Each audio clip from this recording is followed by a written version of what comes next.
दोस्तों, कहते हैं कि इंसान की जिंदगी बदलने के लिए कभी-कभी सिर्फ एक वादा ही काफी होता है। सोचिए, एक ऐसा आदमी जिसने अपनी आधी जिंदगी शराब में डुबो दी हो, जिसे अपना परिवार छोड़ चुका हो, जिसके लिए समाज में सिर्फ बदनामी बची हो, लेकिन एक दिन हॉस्पिटल में एक महिला डॉक्टर उससे मजाक-मजाक में सिर्फ एक लाइन कह देती है, "अगर तुम शराब छोड़ दोगे, तो मैं तुमसे शादी कर लूंगी।" डॉक्टर ने यह बात हंसते हुए कही थी, लेकिन उस शराबी ने इसे अपनी जिंदगी का मकसद बना लिया। उसने शराब छोड़ी, खुद को बदला और फिर उस डॉक्टर को पाने के लिए अपनी पूरी दुनिया बदल दी। लेकिन क्या सच में एक डॉक्टर अपने मरीज से शादी कर सकती है? क्या वह सिर्फ एक मजाक था, या फिर किस्मत पहले से ही इन दोनों की कहानी लिख चुकी थी?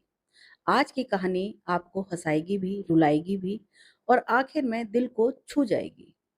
तो वीडियो को लाइक ज़रूर कर दीजिए और चैनल को सब्सक्राइब कर लीजिए। अब बिना समय गवाए हम शुरू करते हैं यह अनोखी कहानी। दोस्तों, कहते हैं कि इंसान की किस्मत बदलने में कभी-कभी सिर्फ एक पल लगता है। एक ऐसा पल जो देखने में मामूली होता है, लेकिन वही पल किसी की पूरी जिंदगी की दिशा बदल देता है। आज की कहानी भी कुछ ऐसी ही है।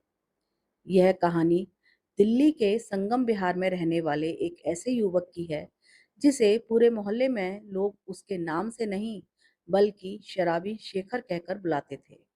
एक ऐसा इंसान जिसने जवानी, परिवार, रिश्ते, इज्जत सब कुछ शराब के हवाले कर दिया था। लेकिन उसे क्या पता था कि एक दिन अस्पताल में एक डॉक्टर उससे मजाक-मजाक में ऐसी बात कह देगी, जिसे वह अपनी जिंदगी का सबसे बड़ा वादा मान लेगा, और यही वादा उसकी पूरी दुनिया बदल देगा। लेकिन उस मुकाम तक पहुंचने से पहले उसकी जिंदगी में बहुत दर्द, अकेलापन और संघर्ष था। दिल्ली के संगम विहार की तंग गलियों में रहने वाला शेखर बचपन से ही एक सामान्य लड़का था। पढ़ाई में ठीक-ठाक, स्वभाव से हँसमुख, लेकिन घर का माहौल बिल्कुल अच्छा नहीं था। उसके पिता शराब पीते थे, चाचा शराब पीते थे, ताऊ शराब पीते थे, बड़ा भाई भी शराब पीता था। घर में शाम होते ही शराब की बोतलें खुल जाती थीं। बचपन में उसे यह सब गलत नहीं लगता था, क्योंकि उसने यही माहौल देखा था। धीरे-धीरे 10वीं में पहुँचते-पहुँचते दोस्तों की संगत भी खराब हो गई। एक दिन दोस्तों ने कहा, "एक पैग पीकर देखो, सारी टेंशन गायब हो जाएगी।" शेखर ने पहली बार शराब का गिलास हाथ में लिया। पहला घूंट उसे कड़वा लगा, लेकिन दोस्तों की वाही-वाही सुनकर उसने पूरा गिलास खत्म कर दिया। उसे क्या पता था, यही पहला गिलास उसकी पूरी जिंदगी पी जाएगा। कुछ महीनों बाद शराब उसकी आदत बन चुकी थी। घर से जेब खर्च नहीं मिलता था, इसीलिए उसने एक मोटर बाइंडिंग की दुकान पर काम शुरू कर दिया। दिन भर मेहनत करता और शाम को पूरी कमाई शराब में उड़ा देता। धीरे धीरे उसने इलेक्ट्रिक मोटर रिपेयरिंग का काम भी सीख लिया। हुनर इतना बढ़िया था कि लोग दूर दूर से मोटर ठीक करवाने आने लगे। सिर्फ 2 साल में वह एक बेहतरीन मिस्त्री बन गया। लेकिन अफसोस, जितनी तेजी से उसका हुनर बढ़ रहा था, उतनी ही तेजी से उसकी शराब की लत भी बढ़ रही थी। 12वीं तक पहुंचते पहुंचते उसकी पहचान दो चीजों से होने लगी। पहली, बेहतरीन मोटर मिस्त्री। दूसरी, इलाके का सबसे बड़ा शराबी। सुबह उठते ही शराब, दोपहर शराब, रात में भी शराब। उसे पानी पीने की भी आदत नहीं बची थी। जो भी कमाता सब शराब में चला जाता। समय बीतता गया, शेखर ने अपनी छोटी सी दुकान खोल ली। काम बहुत खूब चलने लगा, कमाई भी अच्छी होने लगी। लेकिन शराब की वजह से उसकी बदनामी भी तेजी से फैल रही थी। उसके पिता कई बार दुकान पर ताला लगा देते, सोचते जब कमाएगा ही नहीं तो पिएगा कैसे। लेकिन शेखर दूसरे की दुकान पर जाकर काम करने लगा, क्योंकि उसके हाथ में ऐसा हुनर था कि कोई भी उसे काम देने से नहीं मना कर सकता था। धीरे धीरे परिवार भी उससे दूर होता चला गया।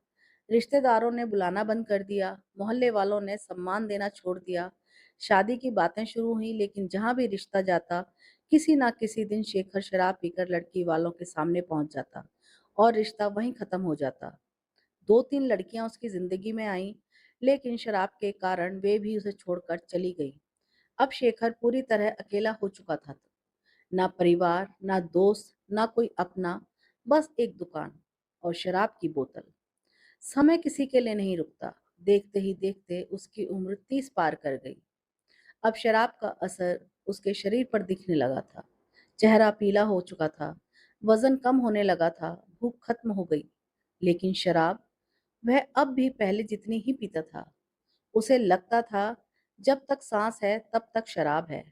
लेकिन उसे नहीं पता था कि अब मौत उसकी ओर धीरे धीरे कदम बढ़ा रही है। अब वह 30 साल की उम्र पार कर चुका था। कमाई बहुत थी, लेकिन परिवार नहीं, दोस्त नहीं, रिश्ते नहीं, और सबसे बड़ी बात, जीने की कोई वजह ही नहीं थी। उसे लगता था कि बस किसी तरह दिन कट जाए, लेकिन किस्मत उसके लिए कुछ और ही लिख चुकी थी। एक रात करीब 1:30 बजे शेखर अपनी दुकान बंद करके घर पहुंचा। उस दिन भी उसने जमकर शराब पी रखी थी। जैसे ही बिस्तर पर लेटा, अचानक उसके पेट में ऐसा तेज दर्द उठा कि वह चीख पड़ा। उसने खुद को संभालने की कोशिश की, लेकिन दर्द लगातार बढ़ता जा रहा था। कुछ ही मिनटों में उसके पूरे शरीर से पसीना बहने लगा, सांस फूलने लगी। उसे पहली बार लगा शायद आज मैं बचूंगा नहीं। कमरे में कोई नहीं था, ना परिवार, ना दोस्त, ना कोई पड़ोसी। वह किसी तरह दीवार पकड़कर बाहर निकला, एक ऑटो रोका और सीधे अस्पताल पहुंच गया। दिल्ली के एक निजी अस्पताल की इमरजेंसी। रात की ड्यूटी चल रही थी, नर्सों की भागदौड़ जारी थी। उसी समय स्ट्रक्चर पर लेटे शेखर को अंदर लाया गया। ड्यूटी पर मौजूद थी डॉक्टर शीतल चौधरी, करीब 32-33 साल की, शांत स्वभाव, चेहरे पर हमेशा मुस्कान और मरीजों से बेहद अपनापन रखने वाली डॉक्टर। उन्होंने शेखर की रिपोर्ट देखी, ब्लड प्रेशर चेक किया और फिर पूछा, क्या करते हो? शेखर बोला, मैडम, मोटर रिपेयरिंग का काम करता हूँ। शराब पीते हो? शेखर हल्का सा मुस्कुराया, जी थोड़ा बहुत। डॉक्टर ने उसकी रिपोर्ट फिर देखी और बोली, थोड़ा बहुत या बहुत ज्यादा? शेखर ने इस बार बिना झिझक जवाब दिया, मैडम, लिमिट नहीं है। डॉक्टर कुछ पल के लिए चुप रह गई। उन्होंने फिर पूछा, दिन में पानी कितना पीते हो? शेखर ने बिल्कुल मासूमियत से कहा, सच बताऊं मैडम, पानी तो लगभग पीता ही नहीं हूँ। डॉक्टर ने हैरानी से उसकी तरफ देखा, फिर बोली, तो फिर शरीर खराब नहीं होगा तो क्या होगा? कुछ देर बाद जांच शुरू हुई। ब्लड ब्लड टेस्ट, अल्ट्रासाउंड और बाकी जरूरी टेस्ट। रिपोर्ट आने तक शेखर को ड्रिप लगा दी गई। दर्द थोड़ा कम हुआ। अब डॉक्टर उसके पास कुर्सी कुर्सी खींचकर बैठ गई। उन्होंने शांत आवाज में पूछा, इतना क्यों पीते हो? शेखर कुछ सेकंड चुप रहा, फिर बोला, टेंशन बहुत है मैडम। कैसी टेंशन? बस जिंदगी की। शादी हुई? नहीं। घर वाले? सब ने छोड़ दिया। दोस्त? सिर्फ पीने वाले हैं। कुछ पल के लिए दोनों चुप हो गए। डॉक्टर ने धीरे से कहा, देखो शेखर, अगर तुमने अभी शराब नहीं छोड़ी तो कुछ साल बाद इलाज भी काम नहीं आएगा। शेखर ने फीकी मुस्कान के साथ जवाब दिया, मैडम, सब छोड़ सकता हूँ लेकिन शराब नहीं छोड़ सकता। डॉक्टर हंस पड़ी। उन्होंने मजाक में कहा, अच्छा, अगर तुम शराब छोड़ दोगे तो मैं तुमसे शादी कर लूंगी। यह कहते ही डॉक्टर खुद हंसने लगी। उन्हें लगा एक मजाक से मरीज का मूड हल्का हो जाएगा। लेकिन शेखर के चेहरे की मुस्कान गायब हो चुकी थी। वह पूरी गंभीरता से डॉक्टर को देख रहा था। उसने धीमी आवाज में कहा, पक्का? डॉक्टर फिर हंसते हुए बोली, पहले शराब तो छोड़ो। रात बीत गई। शेखर पूरी रात उसी एक बात के बारे में सोचता रहा। अगर मैं सच में शराब छोड़ दूं। पहली बार उसे शराब छोड़ने की कोई वजह मिली थी। सुबह होने तक उसके मन में एक फैसला जन्म ले चुका था। एक ऐसा फैसला जो आने वाले दिनों में उसकी पूरी जिंदगी को बदलने वाला था। डॉक्टर के लिए यह सिर्फ एक हल्का फुल्का मजाक था, लेकिन शेखर के लिए वह उसकी पूरी जिंदगी का सबसे बड़ा लक्ष्य बन चुका था। सुबह डॉक्टर शीतल अपने राउंड पर फिर वार्ड में पहुंची। दूर से ही उन्होंने देखा, शेखर पहले की तरह सुस्त नहीं था। वह शांत बैठा खिड़की से बाहर देख रहा था। डॉक्टर मुस्कुराई, कैसे हो शेखर? पहले से बेहतर हूँ। दर्द कम है? जी। डॉक्टर ने उसकी रिपोर्ट देखी, 2-3 दिन दवा चलेगी, फिर घर जाकर आराम करना। शेखर कुछ पल चुप रहा, फिर बोला, मैडम, अगर मैं 2-3 दिन यहीं रुक जाऊं तो? डॉक्टर हंस पड़ी, अरे भाई, अस्पताल कोई होटल नहीं है। दोनों हल्का सा मुस्कुरा दिए। कुछ देर के बाद शेखर बोला, मैडम, एक रिक्वेस्ट थी। हाँ बोलो। बाहर सब लोग नारियल पानी पी रहे हैं, मुझे भी मन कर रहा है। अगर थोड़ी देर बाहर जाने दें तो मैं ले आऊं?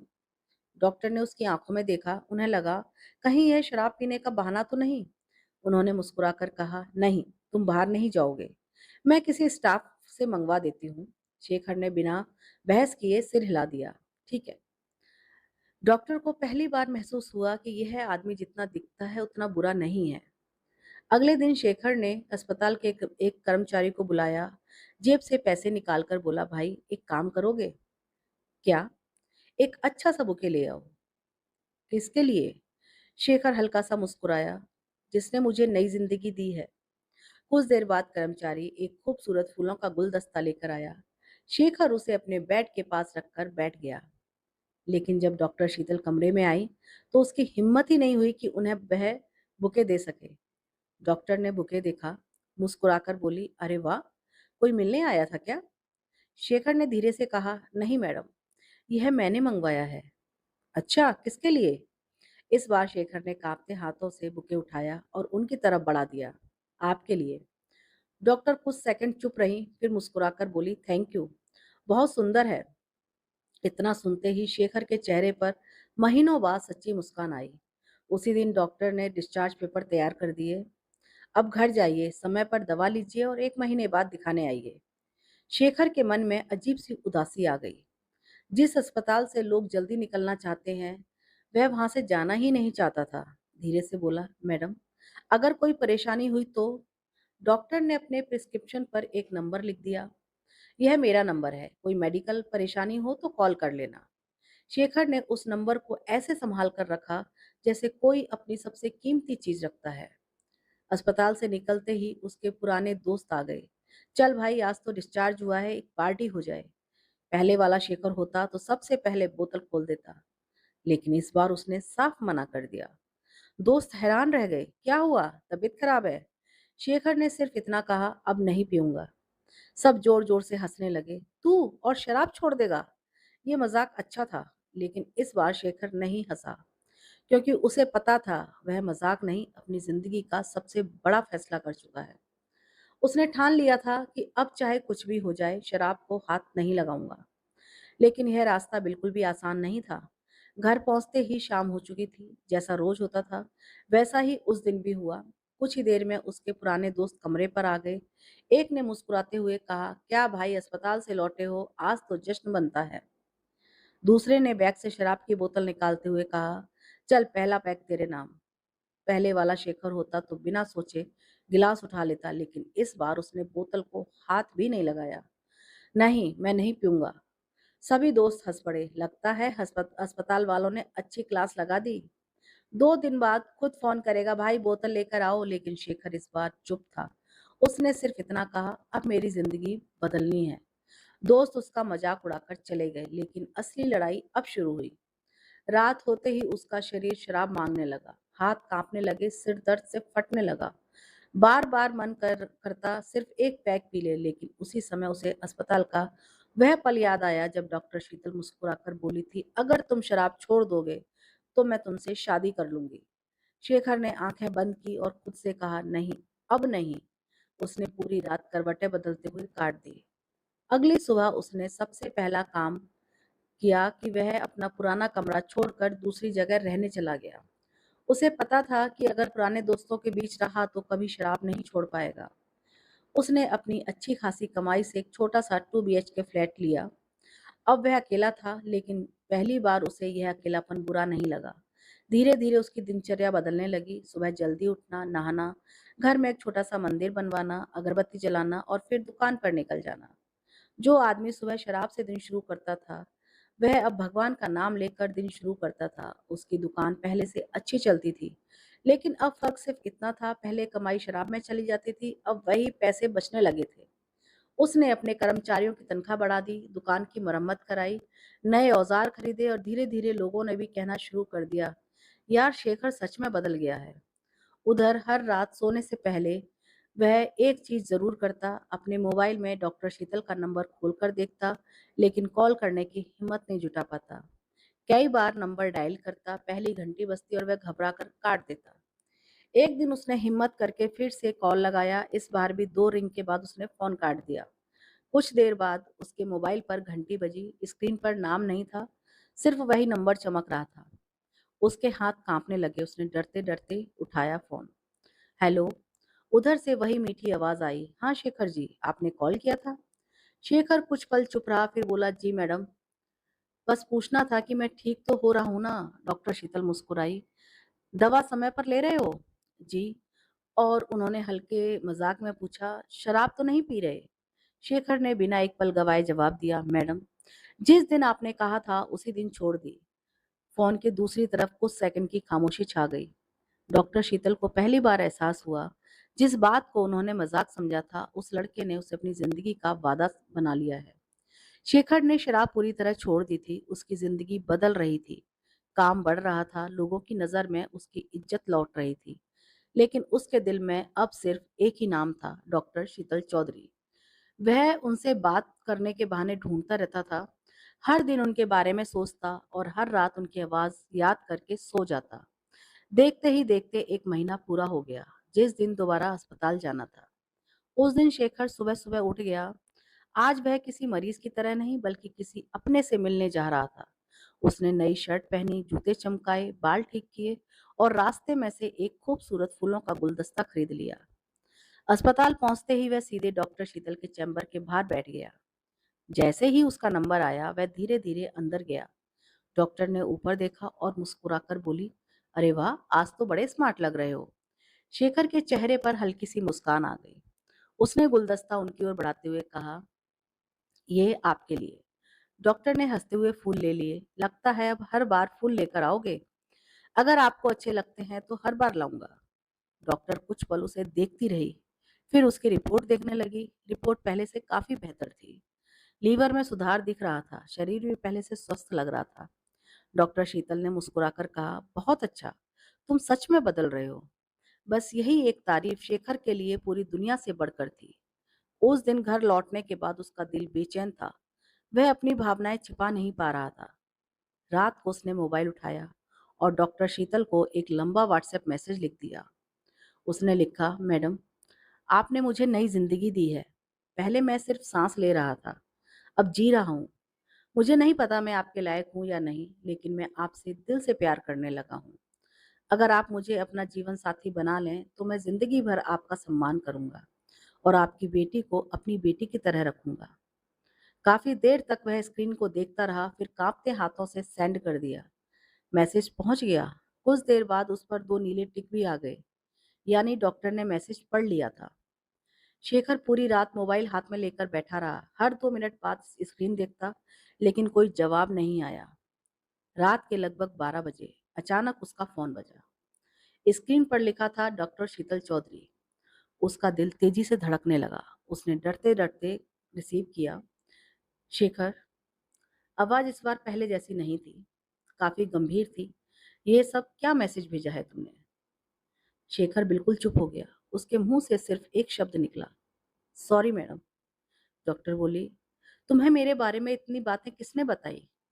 दरअसल शेखर ने लोगों से पूछकर यह भी पता कर लिया था कि डॉक्टर शीतल तलाकशुदा है और उनकी 5 साल की एक बेटी भी है। यही बात उसने अपने मैसेज में लिख दी थी। डॉक्टर शीतल ने थोड़ा सख्त लहजे में कहा, शेखर, तुम बहुत अच्छे इंसान हो, लेकिन इस तरह किसी डॉक्टर को प्रपोज करना सही नहीं है। मैंने अस्पताल में जो कहा था वह सिर्फ तुम्हें मोटिवेट करने के लिए कहा था। उसे सच मत मानो। शेखर की आंखों से आंसू निकल पड़े। वह बार बार सिर्फ यही कहता रहा, सॉरी मैडम, मुझसे गलती हो गई। कुछ देर की खामोशी के बाद डॉक्टर की आवाज फिर नरम हो गई, देखो, मैं तुमसे नाराज नहीं हूँ, बस दोबारा ऐसी गलती मत करना और समय पर दवा लेते रहना। इतना कहकर उन्होंने फोन रख दिया। उस रात शेखर पहली बार फूट फूट कर रोया। उसे लगा, जिस उम्मीद के सहारे उसने अपनी पूरी जिंदगी बदल दी, वह शायद सिर्फ उसका भ्रम था। लेकिन उसे बिल्कुल भी अंदाजा नहीं था कि किस्मत ने अभी उसकी कहानी का सबसे खूबसूरत अध्याय लिखा ही नहीं था। शेखर ने अपने दिल की बात डॉक्टर शीतल को बता दी थी, लेकिन जवाब में उसे प्यार नहीं बल्कि समझाइश मिली। उसने खुद को बहुत शर्मिंदा महसूस किया। उसे लगा कि अब शायद डॉक्टर कभी उससे बात नहीं करेंगे। इसी सोच में उसने अस्पताल जाना भी बंद कर दिया। दिन गुजरते गए, दवा खत्म हो गई, लेकिन शेखर अस्पताल नहीं गया। वह अपनी दुकान पर पहले की तरह मेहनत करता, लेकिन अंदर ही अंदर टूट चुका था। रात को अक्सर वह डॉक्टर शीतल की प्रोफाइल फोटो देखकर मोबाइल बंद कर देता। उसने तय कर लिया था कि अब मैं उन्हें कभी परेशान नहीं करूंगा। उधर डॉक्टर शीतल ने नोटिस किया कि शेखर फॉलोअप के लिए नहीं आया। पहले उन्होंने सोचा शायद काम में व्यस्त होगा, लेकिन जब 10 दिन और निकल गए तो उन्हें चिंता होने लगी। आखिरकार उन्होंने खुद उसका नंबर मिलाया। फोन बजा, उधर से शेखर ने आवाज दी, हेलो। शेखर जी, मैं डॉक्टर शीतल बोल रही हूँ। ये सुनते ही शेखर कुछ पल के लिए चुप हो गया। जी मैडम। आप अस्पताल क्यों नहीं आए? बस थोड़ा काम था, डॉक्टर मुस्कुराई। काम ज्यादा था या मेरी डांट बुरी लग गई? शेखर की आवाज भर्रा गई। नहीं मैडम, आपने बिल्कुल सही कहा था। गलती मेरी थी। कुछ सेकंड तक दोनों चुप रहे। फिर डॉक्टर शीतल बोली, देखो शेखर, तुम बुरे इंसान नहीं हो। मैं ये नहीं चाहती कि तुम भावनाओं में बहकर कोई फैसला ऐसा करो, लेकिन इलाज बीच में छोड़ना भी ठीक नहीं है। कल अस्पताल आ जाना, शेखर ने धीरे से कहा। जी जरूर आऊंगा। अगले दिन वह अस्पताल पहुंचा, लेकिन इस बार ना हाथ में फूल थे, ना चेहरे पर पहले वाली मुस्कान। वह चुपचाप डॉक्टर के सामने बैठ गया। डॉक्टर शीतल ने माहौल हल्का करने के लिए मुस्कुराते हुए पूछा, क्या बात, आज फूल नहीं लाए? शेखर ने झेपते हुए कहा, डर लग रहा था कहीं आपको बुरा ना लग जाए। डॉक्टर हल्का सा हंस पड़े। अरे फूल से किसी को कोई बुरा थोड़ी लगता है। फूल तो हमेशा खुशी देते हैं। इतना सुनकर शेखर के चेहरे पर हल्की मुस्कान लौट आई। रिपोर्ट देखने के बाद डॉक्टर ने कहा, बहुत अच्छा सुधार है। सच बताना, शराब बिल्कुल नहीं पी? शेखर ने गर्व से कहा। जिस दिन आपने कहा था उस दिन के बाद एक बूंद भी नहीं। डॉक्टर शीतल ने उसकी आंखों में देखा। उन्हें साफ दिखाई दे रहा था, यह आदमी अभिनय नहीं कर रहा, यह सचमुच बदल चुका है। कुछ देर बाद डॉक्टर ने थोड़ा झिझकते हुए कहा, शेखर, एक मदद चाहिए थी। जी मैडम, कहिए। मैं एक फ्लैट खरीद रही हूँ, थोड़े पैसों की जरूरत है। अगर 5 लाख रुपए कुछ समय के लिए मिल जाएं तो बड़ी मदद हो जाएगी। शेखर ने बिना एक सेकंड सोचे पूछा, कब चाहिए? डॉक्टर हैरान हैरान रह गई। उन्होंने कहा, अगर इंतजाम हो सके तो। शेखर ने बात बीच में ही काट दी। मैडम, 5 नहीं, जितनी जरूरत हो मैं कोशिश करूंगा। डॉक्टर पहली बार पूरी तरह चौंक गई। उन्हें एहसास हुआ कि यह आदमी सिर्फ बातें नहीं करता, दिल से रिश्ते निभाना जानता है। और शायद यहीं से उसकी सोच भी धीरे धीरे धीरे बदलने लगी। लेकिन उन्हें अभी भी यह नहीं पता था कि आने वाले दिनों में शेखर सिर्फ पैसों से नहीं, बल्कि अपनी जान की परवाह किए बिना भी साथ निभाने वाला है। अस्पताल से निकलते ही शेखर सीधे अपनी दुकान पर पहुंचा। उस रात उसने देर तक हिसाब किताब देखा। सालों की मेहनत से उसने अच्छी बचत कर रखी थी। ना कोई शौक, ना परिवार की बड़ी जिम्मेदारी, ना किसी पर खर्च। शराब छोड़ने के बाद तो उसके लाखों रुपए और बचने लगे थे। उसने बिना किसी से सलाह लिए फैसला कर लिया, अगर मैडम को जरूरत है तो पैसे मेरे किस काम के हैं। 2 दिन बाद उसने डॉक्टर शीतल को फोन किया, मैडम कब मिलना है? क्यों, आपको जो पैसे चाहिए थे? उधर कुछ पल सन्नाटा छा गया। डॉक्टर ने धीरे से कहा, शेखर, क्या सच में इंतजाम हो गया?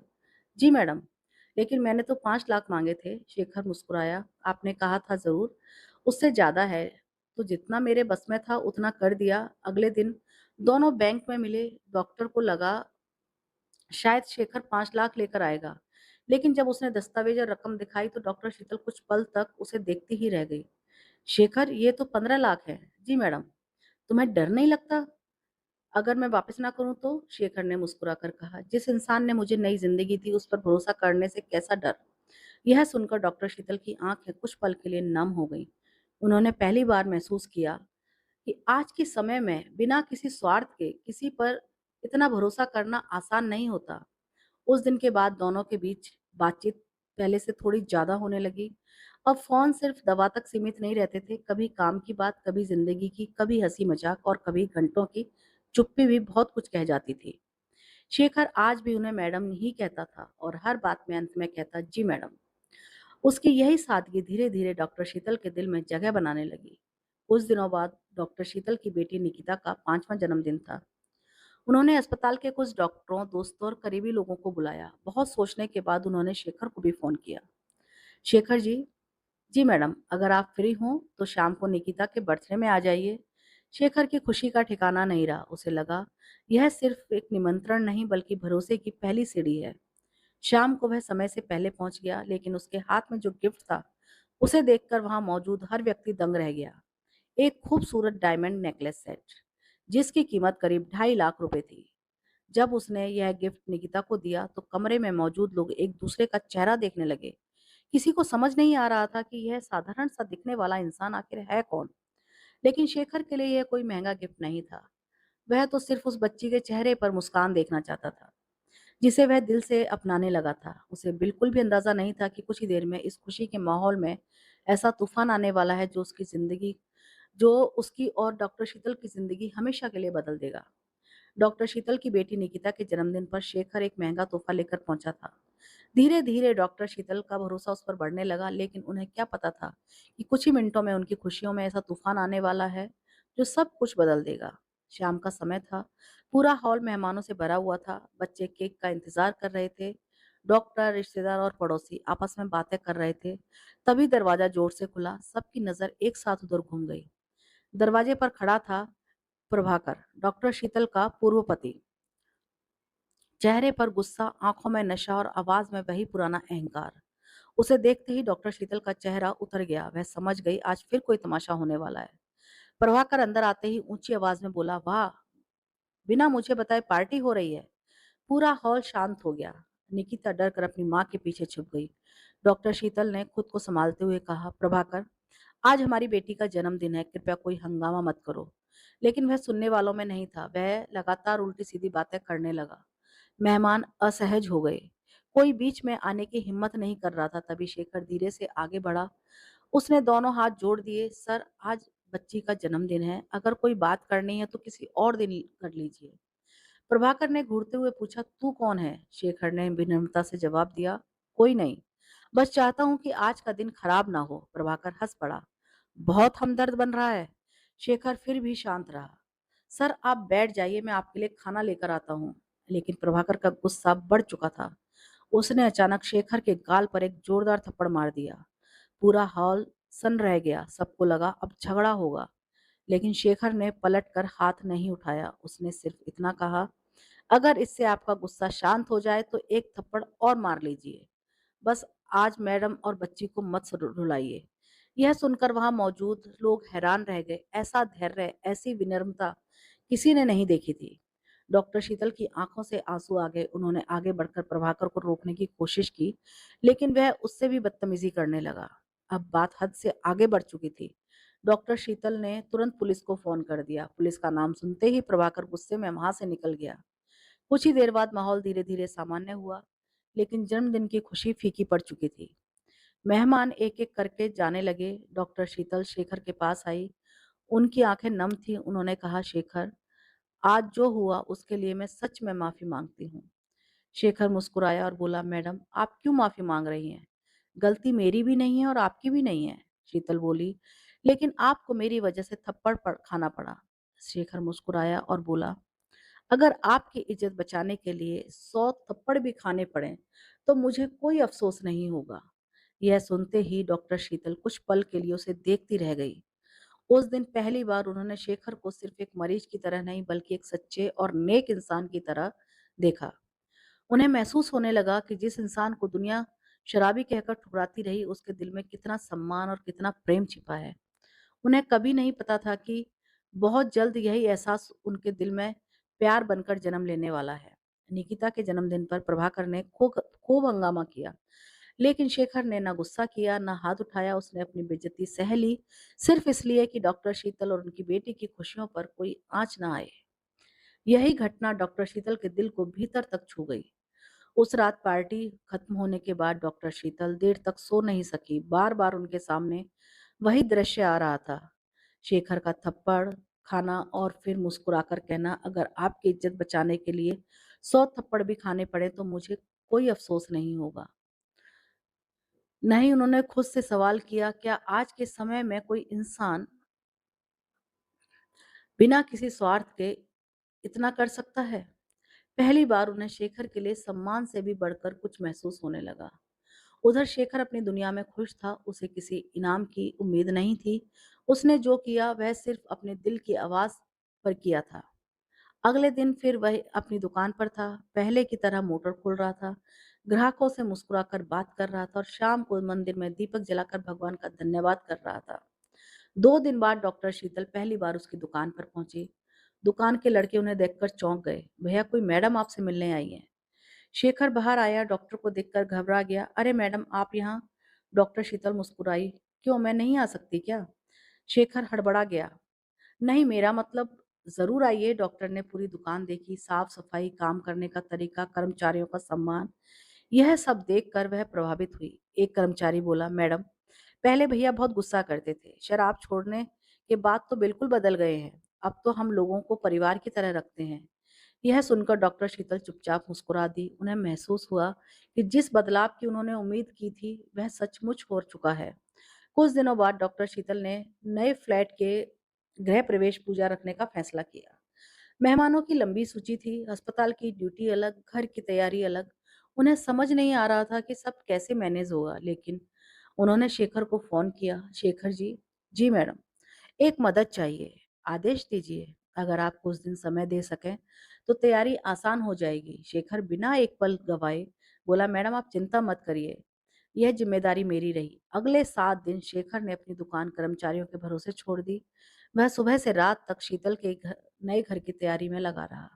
कहीं बिजली का काम, कहीं सजावट, कहीं सामान की व्यवस्था, कहीं मेहमानों की सूची। हर छोटी बड़ी जिम्मेदारी उसने ऊपर से ली, अपने ऊपर से ली।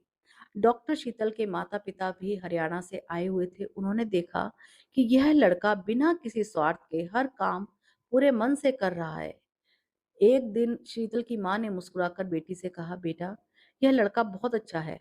शीतल ने कोई जवाब नहीं दिया, लेकिन उनके चेहरे की मुस्कान बहुत कुछ कह रही थी। उन्हें अब खुद भी महसूस होने लगा था कि शेखर उनके दिल में एक खास जगह बना चुका है। लेकिन किस्मत ने अभी एक आखिरी इम्तिहान बाकी रखा था, और उसी इम्तिहान के बाद दो दिल हमेशा के लिए एक होने वाले थे। शेखर पूरे मन से डॉक्टर शीतल के नए घर की गृह प्रवेश की तैयारियों में लगा हुआ था। सुबह से रात तक बिना थके, बिना किसी शिकायत के वह हर छोटी बड़ी जिम्मेदारी निभा रहा था। उधर डॉक्टर शीतल के माता पिता भी अब समझ चुके थे कि शेखर सिर्फ एक अच्छा इंसान नहीं है, बल्कि रिश्तों की कदर करना भी जानता है। लेकिन किस्मत का आखिरी इम्तिहान अभी बाकी था। गृह प्रवेश वाले दिन सुबह से ही मेहमान आने लगे। पूरा घर रोशनी से जगमगा रहा था। हर तरफ खुशियों का माहौल था। शेखर कभी पार्किंग संभाल रहा था, कभी मेहमानों को बिठा रहा था, तो कभी केटरिंग वालों के साथ व्यवस्था देख रहा था। उसे देखकर ऐसा लग ही नहीं रहा था कि वह कोई मेहमान है। वह तो घर के बेटे की तरह हर जिम्मेदारी निभा रहा था। इसी बीच डॉक्टर शीतल के मोबाइल पर एक फोन आता है। चेहरा अचानक गंभीर हो गया। फोन रखने के बाद वह सीधे शेखर के पास आई, धीरे से बोली, शेखर, प्रभाकर आने वाला है। शेखर समझ गया कि बात गंभीर है। उसने शांत स्वर में कहा, आप चिंता मत कीजिए मैडम, आज कोई तमाशा नहीं होने दूंगा। कुछ देर के बाद एक कार आकर रुकी। उसमें से प्रभाकर और उसके दो साथी उतरे। वह तेज कदमों से गेट की ओर बढ़े। शेखर आगे आ गया। दोनों आमने सामने खड़े थे। प्रभाकर गुस्से से बोला, हट जा रास्ते से। शेखर ने हाथ जोड़ लिए। सर, आज घर में पूजा है, मेहमान आए हैं, अगर कोई बात करनी है तो किसी और दिन कर लीजिए। प्रभाकर चिल्लाया, तू होता कौन है? शेखर ने मुस्कुराकर जवाब दिया, मैं कोई नहीं, बस चाहता हूं कि आज किसी की खुशी खराब ना हो। प्रभाकर ने गुस्से से शेखर को धक्का देने की कोशिश की, लेकिन इस बार शेखर ने सिर्फ उसका हाथ पकड़ लिया। उसकी पकड़ इतनी मजबूत थी कि प्रभाकर खुद चौंक गया। उसी समय पुलिस की गाड़ी भी पहुंच गई। शायद डॉक्टर शीतल पहले से ही सूचना दे चुकी थी। पुलिस को देखकर प्रभाकर बड़बड़ाता हुआ वहां से चला गया। पहली बार बिना किसी लड़ाई झगड़े के एक बड़ा तूफान टल गया। शेखर ने राहत की सांस ली। वह मुड़ा और डॉक्टर शीतल के साथ लिफ्ट की तरफ बढ़ गया। दोनों कुछ नहीं बोल रहे थे। लिफ्ट का दरवाजा बंद हुआ और कुछ सेकंड के लिए वहां पर खामोशी छा गई। अचानक डॉक्टर शीतल की आंखों से आंसू बहने लगे। उन्होंने बिना कुछ कहे शेखर का हाथ पकड़ लिया। शेखर घबरा गया। मैडम, क्या हुआ? अगले ही पल डॉक्टर शीतल उसके सीने से लग गई। रोते हुए बोली, Shekhar, I love you. Shekhar जैसे पत्थर का हो गया। उसे अपने कानों पर यकीन नहीं हुआ। उसकी आंखें भी भर आई। कांपती आवाज में उसने कहा, मैडम, मैं आपके लायक नहीं हूँ। डॉक्टर शीतल ने मुस्कुराकर जवाब दिया, मुझे डॉक्टर नहीं चाहिए, एक अच्छा इंसान चाहिए, और वह मुझे तुम में मिलता है। एक अच्छा इंसान चाहिए और वह मुझे तुम में मिला है। उस दिन के बाद दोनों ने अपने परिवारों से बात की। शेखर ने अपनी पुरानी जिंदगी की हर सच्चाई बताई। डॉक्टर शीतल ने भी अपने अतीत के बारे में कुछ नहीं छिपाया। दोनों परिवार मिले और आखिरकार नवंबर 2025 में दोनों ने सादगी से शादी कर ली। शेखर अपनी मोटर बाइंडिंग और इलेक्ट्रिकल्स का काम पहले से भी ज्यादा मेहनत से करता है। डॉक्टर शीतल अपने अस्पताल में मरीजों का इलाज करती है। निकिता आज शेखर को पापा कहकर बुलाती है और शेखर उसे अपनी सगी बेटी से भी ज्यादा प्यार करता है। जिस आदमी को कभी लोग शराबी कहकर बुलाते थे, आज वही लोगों के लिए मिसाल बन चुका है। तो दोस्तों, कहते हैं कि प्यार इंसान को बदल देता है, लेकिन इस कहानी ने साबित कर दिया कि सच्चा प्यार इंसान को नहीं बदलता बल्कि उसकी पूरी किस्मत बदल देता है। एक ऐसा इंसान जो शराब की वजह से अपने परिवार, समाज और रिश्तों से दूर हो चुका था, उसी इंसान ने एक डॉक्टर की छोटी सी बात को अपनी जिंदगी का लक्ष्य बना लिया। उसने शराब छोड़ी, खुद को बदला, अपनी सोच बदली और आखिरकार वही डॉक्टर उसकी जीवन संगनी बन गई। इस कहानी से अगर हमें एक सीख मिलती है तो वह यही है कि जब इंसान खुद बदलने का फैसला कर ले तब दुनिया की कोई ताकत उसे आगे बढ़ने से नहीं रोक सकती। अगर अगर यह कहानी आपके दिल को छू गई हो तो वीडियो को लाइक ज़रूर करें, कमेंट करें और अगर आपने अभी तक चैनल को सब्सक्राइब नहीं किया है, तो जल्दी से कर लीजिए। मैं ऐसी ही दिल को छू लेने वाली सच्ची और प्रेरणादायक कहानी आपके लिए लेकर आती रहूँगी। मिलते हैं अगली शानदार कहानी में, तब तक के लिए अपना और अपने परिवार का खूब ख्याल रखिए। धन्यवाद।